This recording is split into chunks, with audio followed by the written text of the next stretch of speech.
আসসালামু আলাইকুম, কেমন আছেন সবাই? আজকে আমি চাইনিজ রেস্টুরেন্টের বিফ সিজলিং নিয়ে আসলাম। এই বিফ সিজলিং পছন্দ করে না এমন মানুষ হয়তো বা খুঁজে পাওয়া কঠিন হবে। এটা চাইনিজ রেস্টুরেন্টে যে খেতে হয়, তো ভাবলাম বাসায় বানাই আর সবাইকে নিয়ে খাই। আজকে দেখাবো চাইনিজ রেস্টুরেন্টের মতো বিফ সিজলিং। এখানে আমি গরুর মাংস নিয়েছি, ভালোভাবে ধুয়ে পরিষ্কার করে নিয়েছি। এখানে হাফ কেজি আছে। এটা আমি লম্বা লম্বা করে একটু চিকন করে কেটে নিয়েছি। এখন এটাকে প্রথমে ম্যারিনেট করে রাখবো। ম্যারিনেট করাটা খুব দরকার, তাহলে টেস্টটা খুব ভালো আসে।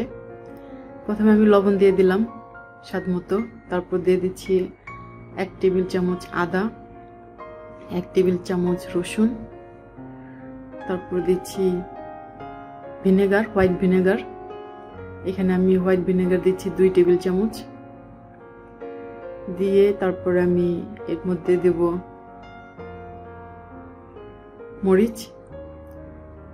এখানে আমি মরিচ দিলাম হাফ টেবিল চামচ দিয়ে এটাকে ভালোভাবে মিশিয়ে নিচ্ছি। তবে এখানে মরিচ আর লবণটা আপনারা একটু অ্যাডজাস্ট করে নেবেন।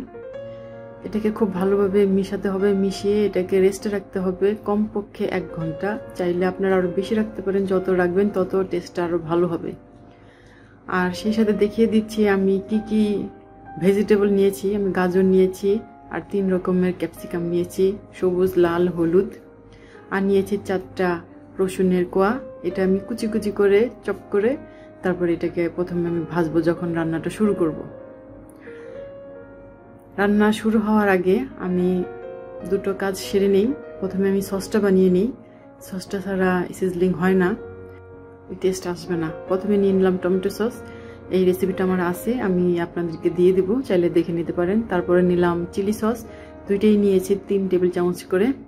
ওয়েস্টার্ন সস নিয়েছি 1.5 টেবিল চামচ। তারপর নিলাম সয়া সস নিয়েছি 3 টেবিল চামচ। আর দিচ্ছি চিনি। এখানে আমি চিনি দিচ্ছি 1 টেবিল চামচ, হাফ টেবিল চামচ চিলি ফ্লেক্স আর 1 চা চামচ সাদা গোলমরিচ। আপনারা চাইলে কালো গোলমরিচটাও ইউজ করতে পারেন। আমার চিলি ফ্লেক্সের ঝালটা একটু কম, তাই একটু বাড়িয়ে নিয়েছি। আপনাদেরটা যদি বেশি থাকে তাহলে একটু কমিয়ে নেবেন। আর এই রেসিপিটাও আছে আমার চ্যানেলে, আমি দিয়ে দেবো লিঙ্কটা। আর 1 চা চামচের মতো লেবুর জুস দিয়ে দিলাম, দিয়ে এটাকে ভালোভাবে মিশিয়ে নিলাম। মিশিয়ে নিয়ে এটাকে এখন সাইডে রেখে দিচ্ছি। আর আরেকটা বাটিতে আমি কর্নফ্লাওয়ার গুলিয়ে নিচ্ছি। আমি এখানে 2 টেবিল চামচ কর্নফ্লাওয়ার নিলাম আর হাফ কাপ পানি দিয়ে দিলাম। পানি দিয়ে এটাকেও খুব ভালোভাবে মিশিয়ে একটা সাইডে আমি রেখে দেব, রান্নার সময় এটাকে ব্যবহার করব।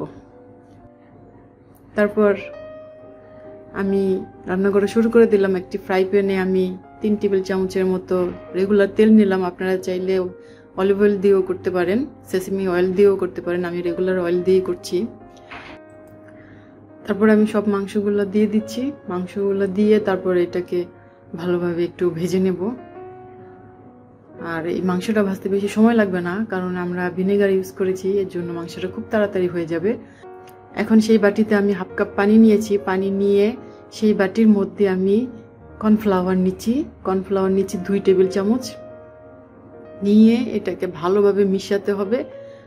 আর এই পানিটা কিন্তু ঠান্ডা, গরম পানিতে কাজটা করা যাবে না, তাহলে দলা পাকিয়ে যাবে। তারপর ভালোভাবে মিশিয়ে আমি দিয়ে দিলাম। দিয়ে এটাকে সঙ্গে সঙ্গে নাড়তে হবে, দেরি করা যাবে না, তাহলে এটা দলা পাকিয়ে যাবে। কারণ এটা কুক হতে 1 থেকে 1.5 সেকেন্ড সময় লাগে, এর বেশি সময় লাগে না। এখন এরকম গ্রেভি থাকা অবস্থায় এটাকে নামিয়ে ফেলতে হবে। নামিয়ে ফেলে সাইড করে রেখে দিলাম। আর অন্য একটা হাঁড়িতে আমি তেল নিয়ে নিলাম 4 টেবিল চামচ। আর সেই রসুনের কোয়া দিয়ে দিয়েছি। এখানে আমি 4টা কোয়া নিইনি, এখানে আমি 3টা কোয়া নিয়েছি, কুচি কুচি করে কেটে নিয়েছি। এটাকে একটু ভেজে নিয়েছি, খুব বেশি লাল করা যাবে না। এরকম সাদা সাদা থাকা অবস্থাতেই আমি গাজরটা দিয়ে ভেজে নেব। গাজরটা সেদ্ধ হতে সময় লাগে, এর জন্য আমি একটু তাড়াতাড়ি দিয়ে দিলাম, প্রথমে দিয়ে দিলাম। দিয়ে এটাকে কিছুক্ষণ ভেজে নেব। ভাজা হয়ে গেলে তারপরে বাকি সবজিগুলো ভেজিটেবলগুলো দিয়ে দিচ্ছি। এই সব ভেজিটেবলগুলো দিয়ে তারপরে এটাকেও একটু ভেজে নেব। এই ভাজার কাজটা 10 থেকে 15 সেকেন্ড করতে হবে, এর বেশি করা যাবে না, তাহলে এটা সেদ্ধ হয়ে যাবে। আর বিফ সিজলিংয়ের সবজিগুলো সেদ্ধ থাকে না, একটু হালকা একটু শক্ত শক্ত থাকে। তারপর ভাজা হয়ে গেলে এর মধ্যে আমি সেই মাংসটা দিয়ে দিলাম। মাংস পুরোটা দিয়ে তারপরে এটাকে আমি একটু আবার নেড়ে নিচ্ছি, ভেজে নিচ্ছি। নেড়ে চেড়ে তারপর আমি সেই সসটা দিয়ে দিলাম। আর এই সসের মধ্যে আমি যা যা মিলিয়েছি, যা যা নিয়েছি, প্রতিটা জিনিস আপনারা অ্যাড করার চেষ্টা করবেন, কারণ এই সসের কারণেই কিন্তু বিফ সিজলিংয়ের টেস্টটা আসে চাইনিজ রেস্টুরেন্টের মতো। তারপর এটাকে এইভাবে কিছুটা সময় কুক করে নিচ্ছি। আর এখন আমি এর মধ্যে দিয়ে দিব সেই গুলিয়ে রাখা কর্নফ্লাওয়ার। আমি অর্ধেকটা দিলাম, দিয়ে এটাকে একটু ভালোভাবে একটু মিশিয়ে নিচ্ছি। এটা একটু হালকা গ্রেভি রাখতে হবে, খুব ঘন করা যাবে না, এই জন্য একটু মেপে দিতে হবে। এই গ্রেভিটাকে ঘন করা যাবে না, ঘন করলে রেস্টুরেন্টের মতো টেস্ট আসবে না। এই জন্য এরকম হালকা থাকতেই এটার মধ্যে পেঁয়াজের ফালি দিয়ে তারপরে এটাকে কুক করে নামিয়ে ফেলতে হবে। আর আমি দেখিয়ে দিলাম আমি কতটুকু রেখে দিয়েছি, আমি সম্পূর্ণটা দেইনি। এখন আমার রান্না হয়ে গেছে। আর আমি এখানে পেঁয়াজের ফালি ইউজ করেছি হাফ কাপ। এখনই এটাকে নামিয়ে ফেলতে হবে। আর অন্য একটি চুলায় আমি তাওয়া গরম করে নিয়েছিলাম, খুব গরম করতে হবে, খুব হাই লেভেলে গরম করতে হবে।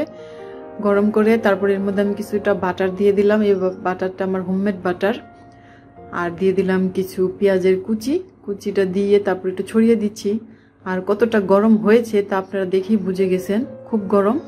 আর এখন আমি চুলাটা বন্ধ করে দিলাম, যেহেতু আমার তাওয়াটা গরম আছে, আমার চুলার আঁচ লাগবে না।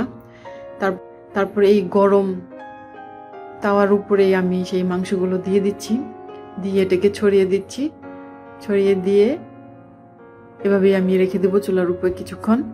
আসলে এই তাওয়ার মধ্যে দেওয়ার মানেটাই হচ্ছে একটা স্মোক দেওয়া, হালকা একটু